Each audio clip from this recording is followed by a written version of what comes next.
وَإِذْ قُلْنَا لِلْمَلَائِكَةِ اسْجُدُوا لِآدَمَ، آپ کو پتہ ہے سورہ بنی اسرائیل میں اللہ تعالیٰ کے احکامات بھی چل رہے ہیں، مشرکین کے بیہودہ مطالبے بھی چل رہے ہیں، اور ان کے جوابات بھی پھر صحابہ کرام کو اور نبی صلی اللہ علیہ وسلم کو حسن اخلاق کی ترغیب دی جا رہی ہے، اور ان کے بیہودہ مطالبے کے معجزے کیوں نہیں آتے ان کے جوابات بھی، اس کے ساتھ ساتھ پھر اللہ دلائل بھی دیتے رہتے ہیں۔ تو ان دلائل میں سے اللہ تعالیٰ نے آگے دلائل دیے، لیکن جو آدم علیہ السلام اور شیطان کا واقعہ جو بہت دفعہ بیان کیا ہے، اس واقعے کو بھی اللہ تعالیٰ نے یہاں مکرر بیان کیا تاکہ لوگوں کو پتہ چلے کہ یہ جو مشرکین اور جو کافر اتنی ہٹ دھرمی اور ضد کا مظاہرہ کر رہا ہے، تو یہ بات بھی پہلے سے طے شدہ ہے۔ اس میں ان کافروں کی باتوں میں آ کے ان کو فالو کرنے کی ضرورت نہیں ہے، بلکہ یہ تو شیطان پہلے یہ کام کر چکا ہے کہ میں ان کو تیرے راستے سے روکوں گا میں۔ تو یہ دلائل کی قوت کی بیس پہ نہیں کافر ایمان کا انکار کر رہے، یعنی ایسا نہیں ہے کہ اسلام کے دعوے میں جان نہیں ہے، بلکہ یہ شیطانی اثرات ہیں، اور شیطان تو بہت پہلے سے انسان سے حسد کرتا ہے، اور وہ اس نے کہا تھا کہ میں اکثریت کو جہنم کا ایندھن بناؤں گا۔ تو یہ اس جو واقعہ ہوا تھا نا، اس کے نتیجے میں جو شیطان کو حسد ہوا، اس حسد کا نتیجہ ہے۔ تو لہذا اکثریت اگر گمراہ ہے تو اس کی گمراہی سے متاثر مت ہو کہ اگر اسلام دین برحق ہے تو اکثریت اس کو فالو کیوں نہیں کر رہی، تو اس بات سے بالکل متاثر نہ ہو، کیونکہ شیطان نے یہ عزم کیا تھا کہ میں اکثریت کو جہنم کا ایندھن بناؤں گا، اور وہ پورا زور لگا کر جو ہے وہ یہ کام کر رہا ہے۔ تو یہ شیطان ہے جس کو لوگ فالو کر رہے ہیں۔ اس لیے اللہ فرماتے ہیں وَإِذْ قُلْنَا لِلْمَلَائِكَةِ، اور اس وقت کو یاد کرو جب ہم نے فرشتوں سے کہا اسجدوا لآدم، آدم کو سجدہ کرو، فسجدوا الا ابلیس، سب نے سجدہ کیا مگر ابلیس نے سجدہ نہیں کیا۔ اس کا میں کئی بار اس کی تفسیر بیان کر چکا ہوں کہ یہاں ابلیس کا استثناء کیوں کیا۔ قال، ابلیس کہنے لگا اسجد، کیا میں سجدہ کروں لمن خلقت طینا، اس شخص کو، اس ذات کو جس کو تو نے مٹی سے پیدا کیا۔ یعنی اللہ پہ الٹا اعتراض کر رہا ہے کہ یہ کیسے میں یہ نہیں کر سکتا ہوں۔ قال ارأیت، پھر شیطان کہنے لگا اے اللہ تو بتا، ھذا الذی کرمت علی، یہ وہ ذات ہے جس کو تو نے مجھ پر فضیلت دی ہے، جس کو تو نے مجھ پر عزت دی ہے، یعنی توہین کر رہا ہے اللہ کے حکم کی کہ یہ اس میں کیا چیز ہے، سڑے ہوئے گارے سے تو نے اس کو پیدا کیا تو میں کیسے اس کو سجدہ کر سکتا ہوں۔ اور پھر حسد کی آگ میں جل کے کہنے لگا لئن اخرتنی الی یوم القیامہ، اگر تو نے قیامت تک کے لیے مجھے مہلت دے دی، حیات اور زندگی دے دی، لأحتنکن ذریتہ الا قلیلا، چند لوگوں کے سوا میں پوری کی پوری اس کی ذریت کو اپنے کنٹرول میں لے لوں گا۔ یعنی کنٹرول میں لے کے کیا کروں گا، پھر اپنی مرضی سے میں ان کو گمراہی کے راستے میں ڈالوں گا، ایسا کنٹرول میرا ان کے اوپر ہو جائے گا۔ یہ شیطان کو پتہ کیسے چلا کہ چند لوگوں کو کے علاوہ سب کو کنٹرول میں لوں گا، تو ظاہر ہے اس کو آدم علیہ السلام کی صفات دیکھ کے اندازہ ہو گیا ہوگا، یا اس کو پتہ ہوگا اللہ تعالیٰ نے آدم علیہ السلام کو میں جو خاصیتیں رکھی ہیں، یا اللہ نے اس کو بتا دیا ہوگا جیسے کہ دوسرے مقام پر آتا ہے۔ تو قرآن ظاہر ہے ہر جگہ ہر چیز کی ڈیٹیل بیان نہیں کرتا، لیکن بہرحال شیطان کو یہ بات معلوم تھی کہ سب کو میں گمراہ نہیں کر سکوں گا۔ قال اذهب، اللہ نے فرمایا جا، یہاں جا کا مطلب کیا ہے کہ میں تجھے اور آدم کی اولاد کو چھوڑ رہا ہوں اپنے حال پہ۔ یہاں جانے کا مطلب یہ نہیں ہے کہ تو کہیں سے آیا ہے تو اب وہیں جا، یہ عام محاوروں میں بھی یہ جملہ استعمال ہوتا ہے کہ جاؤ بھائی جو کرنا ہے کرو تم۔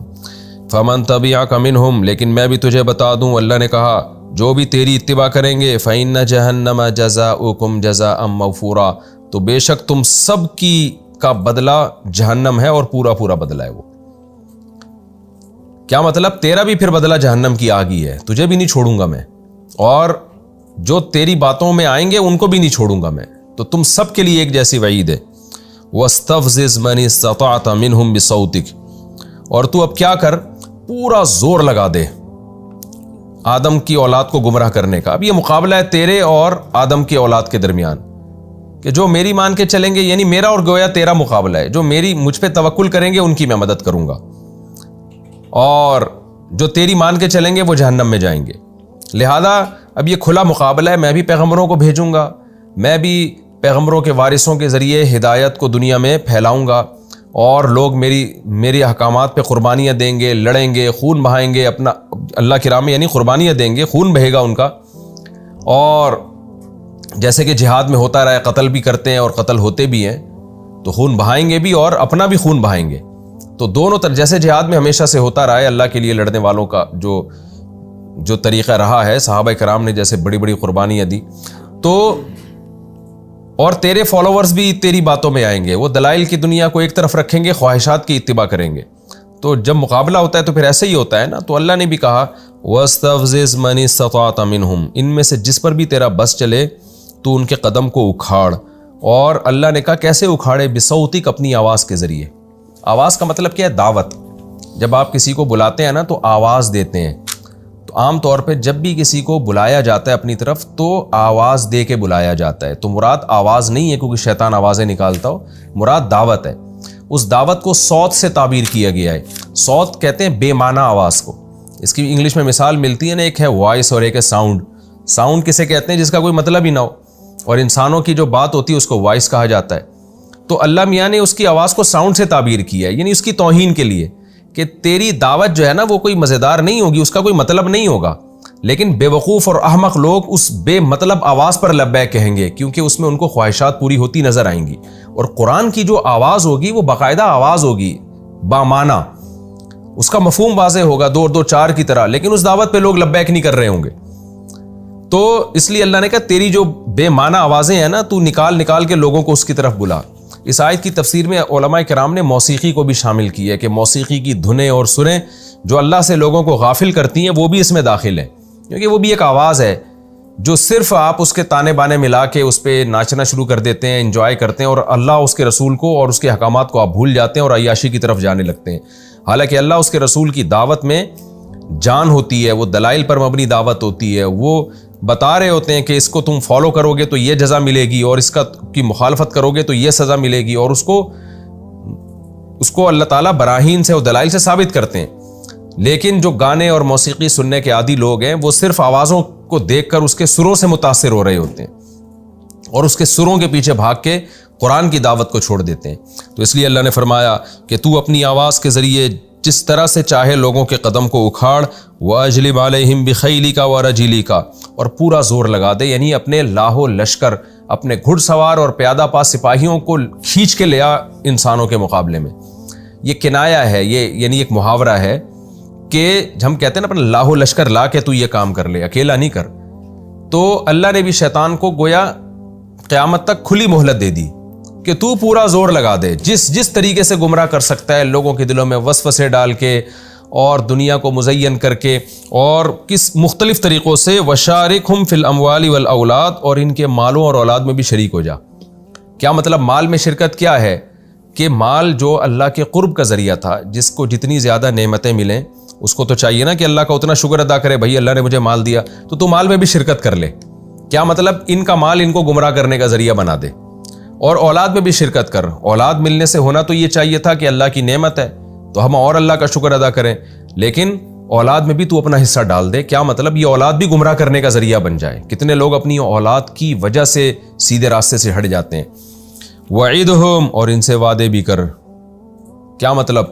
برائی کے راستے پہ ڈال کے نا لمبی لمبی امیدیں دلا ان کو، وعدے کر کہ تم یہ گناہ کرو گے تو یہ فائدہ ہوگا، اس سے ڈپریشن ختم ہوگی۔ آپ دیکھ لیں ہر گناہ کے پیچھے یہی ہوتا ہے کہ انسان اس کو غلط قسم کے تانے بانے ملا کے نا اس گناہ میں پڑ رہا ہوتا ہے۔ اور نشہ کرنے والے وہ سمجھتے ہیں اس سے ہماری اسٹریس ختم ہو جائے گی، زنا کرنے والے سمجھتے ہیں کہ ہم ایک ڈپریشن ختم ہو جائے گی، اور عیاشی ہم کریں گے تو پھر یہ ہوگا وغیرہ وغیرہ۔ اب اس کی میں ڈیٹیل میں نہیں جاتا۔ تو اللہ نے فرمایا ان سے وعدے بھی کر تو، یعنی اللہ گویا اس کو، یہ تحدید کہلاتا ہے یہ عمل۔ اس کا مطلب یہ نہیں کہ اللہ اس کو پرمیشن دے رہے ہیں، بلکہ اس کا مطلب یہ ہے کہ اللہ اس کو کہہ رہے ہیں کہ تو نے جو اجازت مانگی ہے نا کہ میں ان کو گمراہ کرتا ہوں تو ہر طریقہ استعمال کر لے، باقی اس پہ شیطان کو سزا ملے گی کہ تو نے ان طریقوں کو استعمال کیوں کیا۔ اس کی مثال ہے جیسے کوئی آپ کو دھمکی دے رہا ہو نا کہ میں تجھے قتل کر دوں گا، تو آپ کہتے ہیں بھائی تو جو کر سکتا ہے کر لے، تو یہ پرمیشن نہیں ہوتی کہ میری طرف سے اجازت ہے، مطلب یہ کہ میں تجھ سے ڈرنے والا نہیں ہوں، اگر مقابلہ ہے تو پھر کر کے دیکھ، صحیح طرح سے کر۔ تو شیطان نے بھی جب کہا اللہ تعالیٰ کو کہ میں یہ کروں گا، تو اللہ نے کہا کہ ٹھیک ہے پھر میرا تیرا مقابلہ ہے، تو نے جو کرنا ہے وہ تو کر کے دکھا۔ لیکن آگے اللہ نے کیا فرمایا کہ دو باتیں فرمائی، وما یعدہم الشیطان الا غرورا۔ اللہ نے ہمیں تنبیہ کر دی کہ دیکھو شیطان تم سے جو بھی وعدے کرے گا دھوکے پر مبنی ہوں گے، وہ بڑے سنہری باغ تمہیں دکھائے گا کہ ویژن ہے. جیسے آج کل جو مذہب کو نہیں مانتے نا موٹیویشنل اسپیکر، وہ جس طرح کے فضول دعوے کر رہے ہوتے ہیں، پھر یہ ہو جائے گا، پھر یہ ہو جائے گا، اور حالانکہ ان کی دعوت میں خدا کا کوئی تذکرہ ہی نہیں ہوتا اور جنت جہنم کا کوئی تذکرہ ہی نہیں ہوتا، اور بڑے بڑے سنہری باغ دکھائے گا، لیکن وہ باغ دکھاتے ہیں سنہری باغ بڑے بڑے. یعنی جو مذہب کو نہیں مانتے موٹیویشنل اسپیکر، آپ دیکھیں وہ کیسی کیسی باتیں کر رہے ہوتے ہیں، کیسے بڑے بڑے سنہری باغ دکھا رہے ہوتے ہیں. تو اللہ کہتے ہیں کہ یہ سارے جو اللہ کو بھلا کے یا اللہ کی نافرمانی کر کے جتنے بھی وعدے ہیں، جتنے بھی سنہری مستقبل ہیں اور کامیاب مستقبل ہیں، یہ سب شیطان کے وہ دھوکے ہیں، شیطان کے وہ وعدے ہیں جو نرے دھوکوں پر مشتمل ہیں. تو یہ اللہ نے ہمیں بتایا. آگے اللہ تعالیٰ کہتے ہیں میں نے شیطان سے کیا کہا؟ شیطان نے جب کہا نا کہ میں یہ سب کچھ کروں گا، تو اللہ نے کیا کہا؟ ان عبادی لیس لک علیہم سلطان، تو پورا زور لگا دے ان کو گمراہ کرنے پر، لیکن میرے جو بندے ہیں تیرا ان پر زور نہیں چلے گا. کیوں نہیں چلے گا؟ وکفیٰ بربک وکیلا، تیرا رب کارساز ہونے کے لحاظ سے کافی ہے. یعنی جو اللہ پہ اعتماد کریں گے، توکل کریں گے اور یہ عزم کریں گے کہ ہم نے شیطان سے دوستی نہیں کرنی، تو پھر اللہ ان کو بچائے گا. پورا زور بھی تو لگا دے گا، تیرا وہ زور ان پر نہیں چلے گا.